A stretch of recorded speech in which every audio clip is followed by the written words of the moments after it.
You feel it again, don't you? That strange emotional weight that doesn't match your age, your responsibilities, or your current life situation.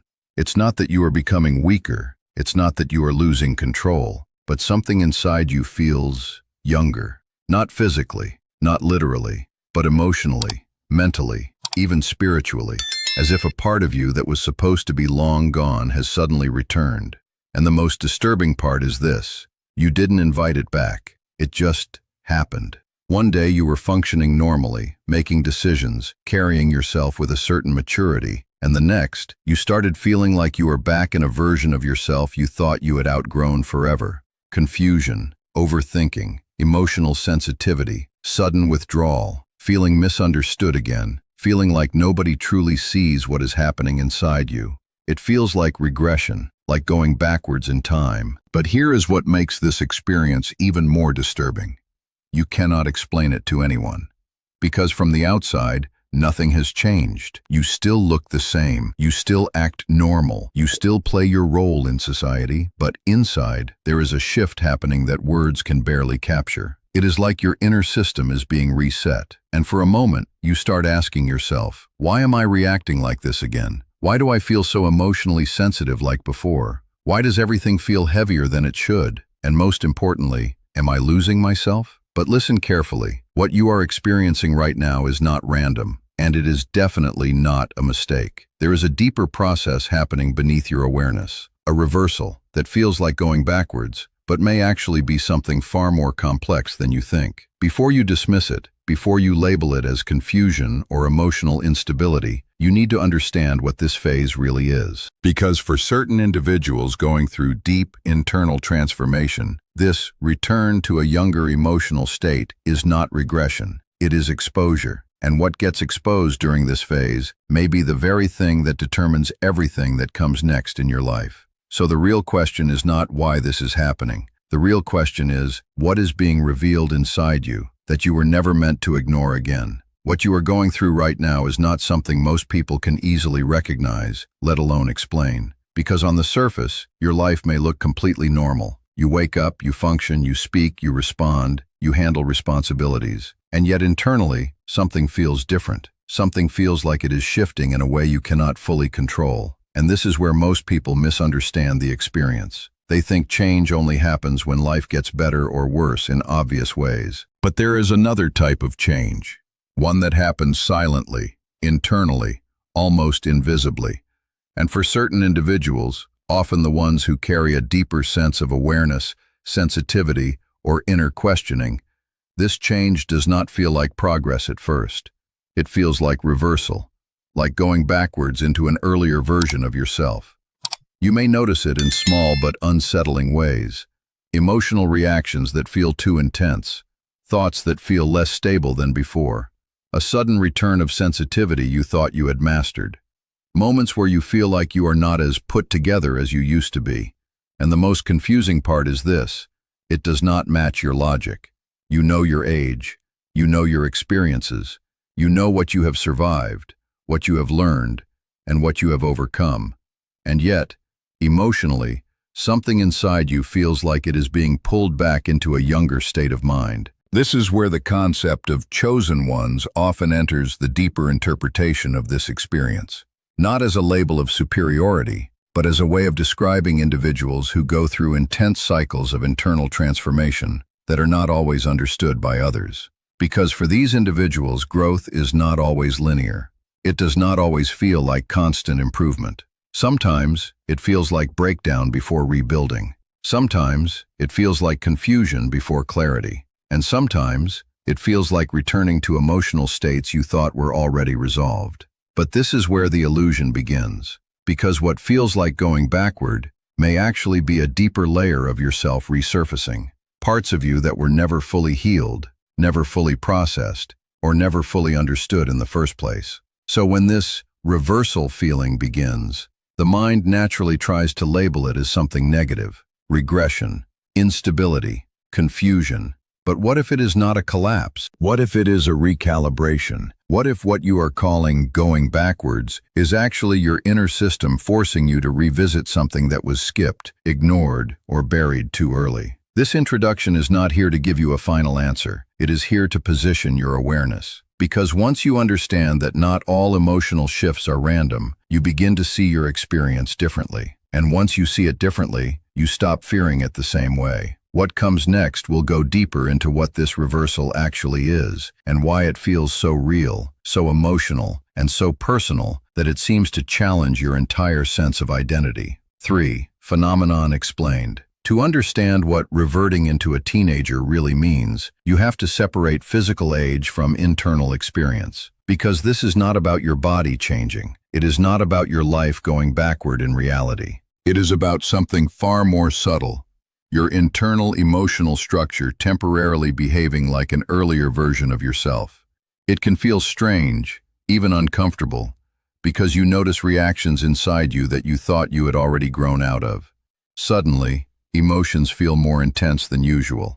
Small situations may affect you more deeply than expected. You may overthink things that you previously handled with calmness.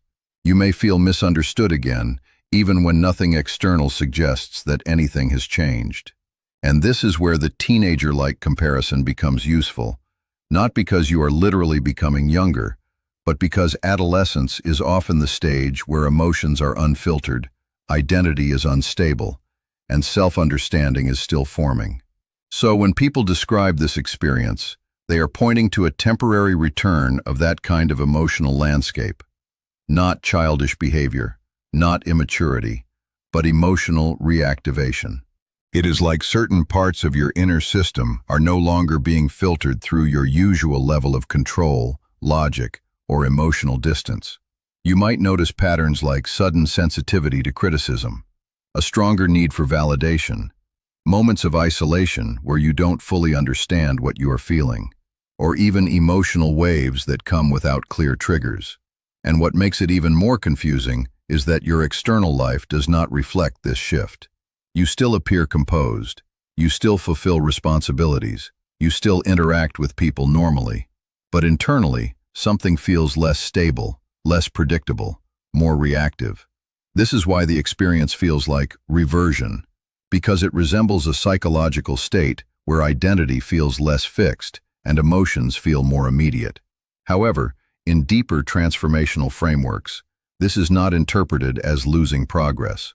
It is often seen as layers of the self becoming temporarily visible again. Think of your emotional development like layers built over time. As you grow, you don't erase earlier layers, you simply build over them. But under certain conditions, those earlier layers can become active again. Stress, isolation, reflection, major life transitions, internal awakening. Even long periods of emotional suppression can trigger this reactivation. And when that happens, you don't become a teenager again. You simply start experiencing emotions through an older, more raw layer of your psychological structure. This is why it feels so real, because it is not imaginary. It is not random. It is a genuine internal shift in how emotional information is processed. But it is temporary, and more importantly, it is meaningful. Because these resurfacing states often reveal emotional patterns that were never fully resolved. They bring attention back to parts of yourself that were ignored while you were focused on growing forward.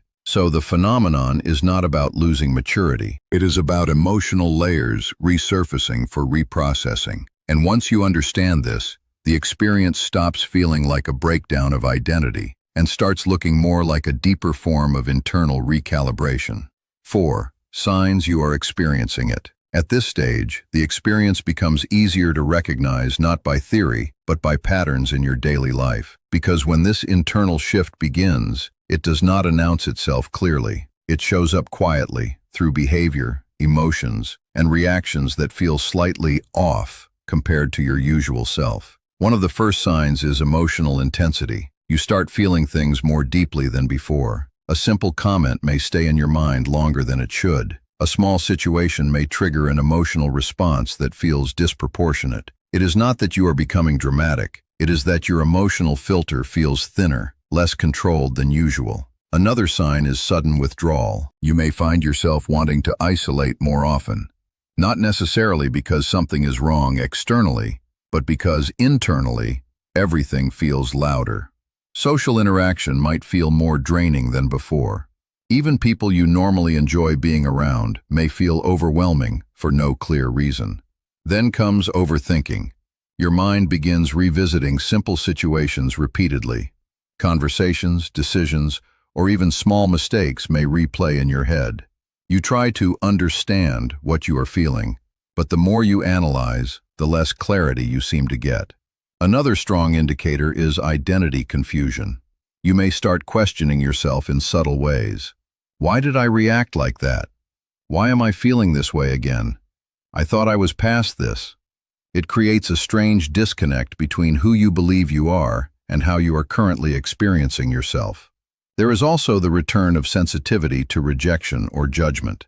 Even minor criticism may feel heavier than usual. You may find yourself reading deeper meaning into neutral situations. You might feel misunderstood more easily, even when no one is intentionally misunderstanding you. Another sign is emotional nostalgia without clear memories. You may suddenly feel like you are back in time emotionally, even without thinking about your past directly. It is a feeling of familiarity with emotions you thought were gone, like an old version of you is resurfacing in the background. Sleep patterns and mental restlessness can also shift. You may feel tired but mentally active, or you may feel like your mind refuses to fully switch off. Thoughts may come in waves, especially at night, when distractions are minimal. And perhaps one of the most important signs is this: the feeling that something inside you is changing, but you cannot explain it logically. You sense it more than you understand it. It is not always visible in your actions, but it is present in your awareness. A quiet inner awareness that something is not fully aligned the way it used to be. What makes all of these signs confusing is that they do not always happen at the same time. They come in waves. Some days feel normal. Other days feel emotionally heavy without clear reason. And this inconsistency is what creates the feeling of reversion, because your internal state no longer feels stable in the way you are used to. But recognizing these signs is important, not to label yourself, not to panic, but to understand that what you are experiencing follows a pattern that many people going through deep internal transitions quietly report in different forms. And once you can identify the pattern, the experience becomes less frightening and more understandable, because what feels like losing control is often just the surface level of a deeper internal process reorganizing itself beneath your awareness. 5. Why this happens. To understand why this experience happens, you need to look beyond surface-level emotions and enter the mechanics of internal transformation. Because what feels like reverting into a teenager is not a random emotional glitch. It is usually the result of deeper psychological and developmental processes being activated at the same time. One of the main reasons is emotional resurfacing. Throughout life, people do not fully delete their past emotional states. They store them. Experiences from adolescence, childhood, and earlier identity phases remain inside the mind as emotional memory patterns. Most of the time, these patterns are quiet. They are integrated, controlled, and overshadowed by adult identity. But under certain conditions, stress, isolation, self-reflection, or major life transitions, these stored emotional layers can become active again. And when they do not feel like memories.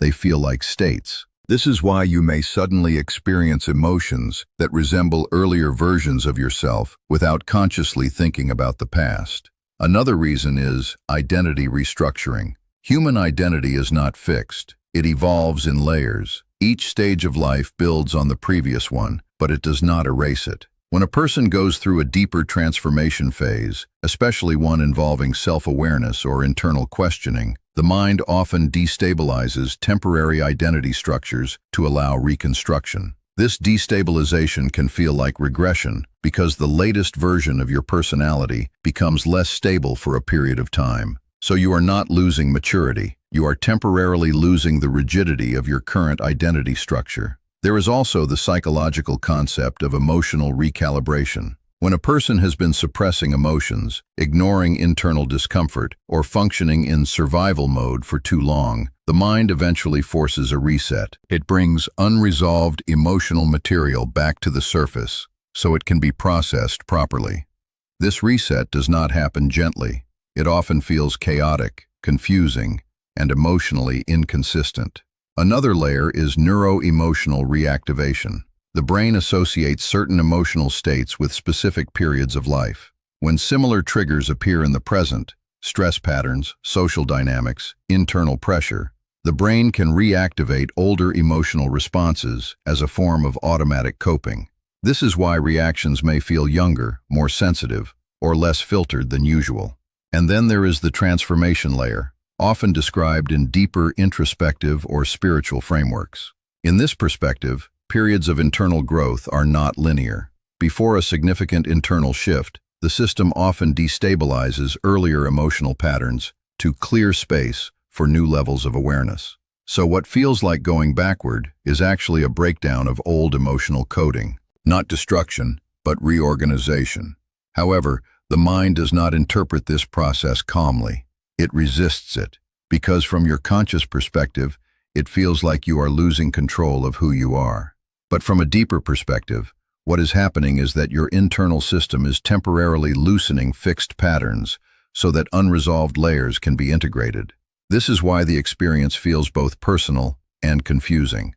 Personal, because it touches emotions you thought were already part of your past. Confusing, because it does not follow the logical timeline of your life. So the real reason this happens is not one single factor. It is a combination of psychological resurfacing, identity restructuring, emotional recalibration, and internal transformation processes working simultaneously. And when these layers overlap, the result can feel like you are becoming a younger version of yourself again. But in reality, it is not a return to the past. It is the past returning to be processed at a deeper level. 6. Emotional layer. At the core of this experience lies something deeper than behavior, deeper than confusion, and even deeper than identity shifts. It is emotional memory, and more specifically, what many psychologists refer to as the inner emotional child. This is not a literal child inside you, but a symbolic way of describing the part of your emotional system that formed during your earliest experiences of learning how to feel, react, and relate to the world. Most people carry this layer quietly into adulthood without realizing it. Over time, they build stronger layers on top of it. Logic, responsibility, discipline, social identity, and emotional control. These layers help you function, make decisions, and navigate life in a more stable way. But the inner emotional layer never disappears. It simply becomes less visible. And when the reversion experience begins, what often resurfaces is this older emotional layer, not in full detail, not as complete memories, but as emotional patterns. You may suddenly feel more vulnerable than usual, not because something external is wrong, but because certain internal defenses are temporarily less active. Emotional sensitivity increases, and situations that would normally feel manageable begin to feel heavier. This is where the concept of inner child resurfacing becomes relevant. You may find yourself reacting in ways that feel younger, not immature, but emotionally unfiltered. A need for reassurance, a deeper sensitivity to rejection, a stronger emotional response to silence, distance, or perceived misunderstanding. These reactions are not random. They are echoes of earlier emotional environments where your system first learned how to interpret safety, connection, and emotional acceptance. Alongside this, trauma layers may also begin to resurface. Not necessarily major dramatic events, but emotional impressions that were never fully processed. Moments where you felt unseen,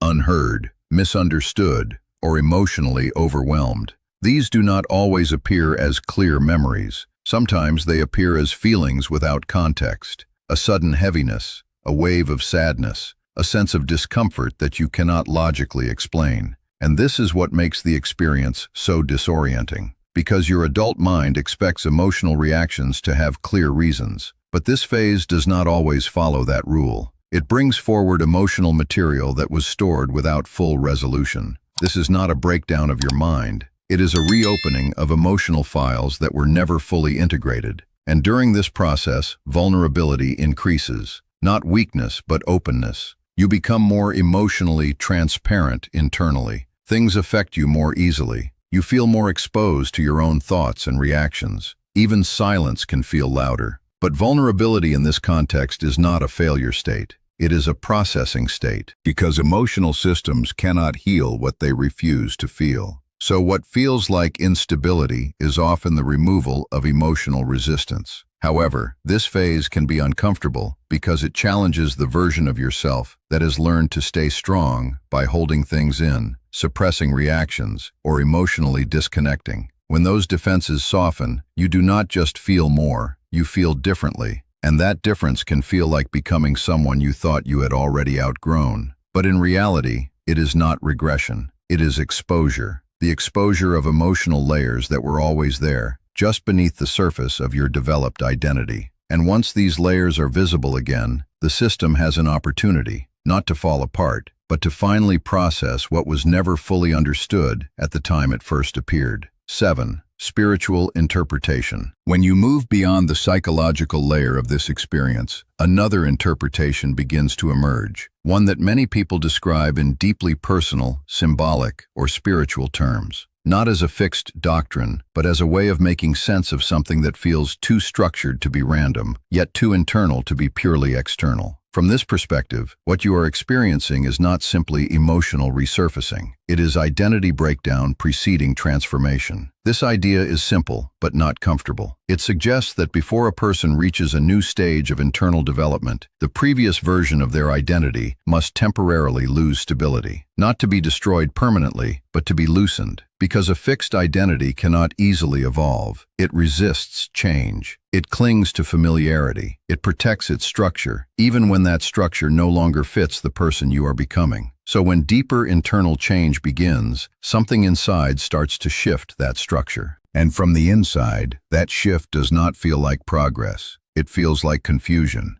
It feels like emotional instability. It feels like going backward. This is where the concept often described as chosen ones enters the interpretation, not as superiority, but as symbolic language for individuals who go through repeated cycles of internal deconstruction and reconstruction. In this framework, the chosen one experience is not about privilege. It is about pressure, the pressure of constant internal evolution that does not allow a person to remain in a fixed emotional or psychological state for too long. And during these phases, identity does not just evolve smoothly. It breaks down in layers. Old emotional responses resurface. Earlier versions of thinking reappear. Even past emotional sensitivity can temporarily return. This is why the experience can feel like reverting into a teenager. Because adolescence is often associated with identity formation still in progress. When emotions are strong, identity is fluid, and self-understanding is not fully stabilized. So when those qualities reappear in adulthood, it feels like regression. But in this interpretation, it is not regression. It is deconstruction of outdated identity patterns. Another important aspect of this phase is isolation. Many people report feeling more internally disconnected during this period, not necessarily from others physically, but from a sense of internal certainty. Things that used to feel clear may feel unclear. Things that used to feel stable may feel temporary. And this instability is often misunderstood as something going wrong. But in transformation-based interpretations, instability is not failure. It is transition space, a zone where old identity patterns no longer fully hold, and new ones have not fully formed yet. This is also why emotional sensitivity increases. Because when identity structure loosens, emotional filters become less rigid. You begin to feel things more directly, without the same level of internal shielding you had before. This can feel overwhelming. But it also reveals what was previously hidden beneath stability. And from a spiritual interpretation, this is exactly the purpose of the phase. Not to destroy who you are, but to reveal what remains when the false layers of identity temporarily dissolve. So the reversion is not a return to who you were. It is a temporary collapse of who you thought you were. And in that collapse, something deeper begins to emerge, something less conditioned, less automatic, and more aligned with your inner awareness. 8. Common mistakes. When you are going through this kind of internal shift, the experience itself is already confusing enough. But what makes it worse is not the phase itself. It is how you respond to it. Because in moments like this, people often react in ways that intensify the confusion instead of stabilizing it. One of the most common mistakes is fighting the experience. The mind naturally tries to restore what feels normal. So when emotional instability or sensitivity appears, there is a strong urge to suppress it, resist it, or force yourself back into your previous state. But this resistance often creates more internal tension. Instead of calming the system, it amplifies the instability. Another mistake is over-identifying with the phase. When emotions feel intense or unfamiliar, it becomes easy to assume, "This is who I am now." You start labeling yourself based on temporary emotional states. You begin believing that confusion equals identity, or that vulnerability defines your entire self. But what you are experiencing is a state, not a permanent identity. Mistaking a phase for your whole self creates unnecessary fear and distortion. A third mistake is isolating yourself completely in a reactive way. While some withdrawal can feel natural during this period, complete emotional isolation, driven by fear or misunderstanding, can intensify internal pressure. When you disconnect without awareness, your mind has fewer grounding points, which can increase overthinking and emotional looping. Another common mistake is seeking constant external validation. Because internal clarity feels unstable, there is a tendency to look outward for reassurance. People, opinions, conversations, or comparisons. But in this phase, external validation rarely stabilizes internal confusion. It often temporarily soothes it, then leaves you questioning again. This creates a cycle of dependency on outside feedback rather than internal understanding. There is also the mistake of forcing immediate clarity. The mind does not like uncertainty, so it tries to solve the experience quickly. It searches for explanations, labels, or conclusions that can make everything feel resolved immediately. But this phase does not operate on immediate resolution. It operates on gradual integration. Trying to rush clarity often leads to more confusion, not less. Another subtle but important mistake is rejecting your emotions entirely. Some people respond by emotionally disconnecting, pretending nothing is happening, or trying to override feelings with logic alone. But emotional suppression does not remove the process, it delays it. And delayed emotional processing often returns later with more intensity. Finally, one of the biggest mistakes is assuming you are regressing permanently. This belief can create fear that distorts the entire experience. It makes temporary emotional states feel like long-term identity changes. But this phase is not a permanent downgrade. It is a temporary exposure of unresolved layers. What you are going through is not meant to define you. It is meant to pass through you. So the key is not to fight it, not to label it too quickly, not to escape it, and not to exaggerate it. Because every one of these reactions pulls you further away from understanding what is actually happening. And what is actually happening is not collapse. It is processing. And processing cannot be rushed without distortion. So the real mistake is not the experience itself. It is how you interpret and respond to it while you are inside it. 9. What you should do. When you are inside this phase, the goal is not to fix yourself quickly. The goal is to stabilize your inner experience while the process unfolds naturally. Because what you are dealing with is not a problem to solve in one step. It is a transition to navigate carefully. The first and most important action is acceptance without exaggeration. Acceptance does not mean you approve of everything you feel. It means you stop resisting the fact that it is happening. When you constantly fight your internal state, you create additional emotional tension on top of what already exists. But when you acknowledge it calmly, "This is what I am experiencing right now," you reduce internal conflict. This simple shift prevents emotional overload. The second step is observation instead of identification. Instead of saying, "I am becoming unstable," or "I am regressing," you shift your language internally to, "I am noticing emotional instability right now." This creates distance between you and the experience. You are not the state. You are the observer of the state. This distinction is crucial for stability. The third action is slowing down internal pressure. During this phase, your mind may try to analyze everything at once: your emotions, your past, your identity, your future. But excessive mental processing creates fatigue. Instead, you allow thoughts to pass without engaging every single one.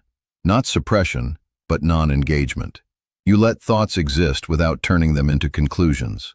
The fourth important practice is maintaining basic structure in your life. Even if your internal world feels unstable, your external habits should remain as steady as possible. Sleep, basic routines, personal hygiene, food, movement. These simple anchors help your nervous system stay regulated. You do not need extreme discipline. You need consistency. The fifth step is emotional expression in safe forms. What you are feeling internally needs an outlet. If it stays completely inside, it creates pressure. This can be done through journaling, voice notes, quiet reflection, or simply putting thoughts into words without judgment. The goal is not to find answers. The goal is to release internal buildup. Another key action is reducing overstimulation. When your internal system is already sensitive, constant external input, social media, arguments, emotional content, noise, can intensify confusion. Creating small periods of silence or reduced stimulation helps your mind reset its baseline. Even short breaks from overstimulation can make a noticeable difference. You should also avoid making major life decisions during the peak of this phase, because emotional instability can distort perception. Things may feel more urgent, more personal, or more absolute than they actually are. Waiting for emotional clarity before making big decisions helps prevent regret-based choices. Another important step is reconnecting with grounding activities. These are simple, physical, or repetitive actions that bring you back into the present moment. Walking, cleaning, organizing your space, light exercise, or even focusing on breathing patterns. These activities remind your nervous system that you are safe in the present, even if your emotions feel unstable. And perhaps one of the most overlooked steps is patience with yourself. Not judgment, not pressure, not forcing yourself to get over it, but patience. Because this phase does not respond to urgency. It responds to time, awareness, and gentle stabilization. Finally, you should remind yourself that this is temporary, even when it feels intense. Not everything you feel in this state is a permanent reflection of who you are becoming. Some of it is simply material moving through your system, and your role is not to control every movement. Your role is to stay aware while it moves. So the practical and emotional strategy is simple in principle, even if it is not always easy in practice. Accept what is happening, observe it without merging with it, stabilize your daily structure, reduce unnecessary pressure, and allow the process to unfold without forcing an immediate conclusion. Because stability does not come from stopping the process. It comes from learning how to remain grounded while the process completes itself. So if you are going through this right now, understand something very clearly. What you are experiencing is not a collapse of who you are. It is not a sign that you are losing yourself. And it is not proof that you are going backwards in life. It is a phase where your internal world is temporarily becoming visible again in ways that feel unfamiliar. A phase where older emotional layers resurface, not to define you, but to be understood, processed, and integrated. And yes, it can feel like you are reverting into a younger version of yourself. But what is actually happening is far more subtle than that. It is a restructuring of how you experience yourself internally. Some parts feel lighter, some parts feel heavier, some parts feel confusing, but none of it is final. And the worst thing you can do is assume this moment is your permanent state, because it is not. It is movement, it is transition, and transitions are never comfortable while you are inside them, but they are meaningful once you step through them. So instead of asking, why is this happening to me? A better question might be, what is this experience trying to reveal that I was not ready to see before? Because sometimes, what feels like emotional instability is actually awareness expanding beyond its previous limits. Now I want to leave you with this. If this message resonated with you, then you are not alone in this experience, even if it feels like it sometimes. And I want to ask you something important. What is the part of yourself that feels like it is returning, but you cannot fully explain why? Think about it. And if you feel called to continue exploring these kinds of deeper internal experiences, you already know what to do next.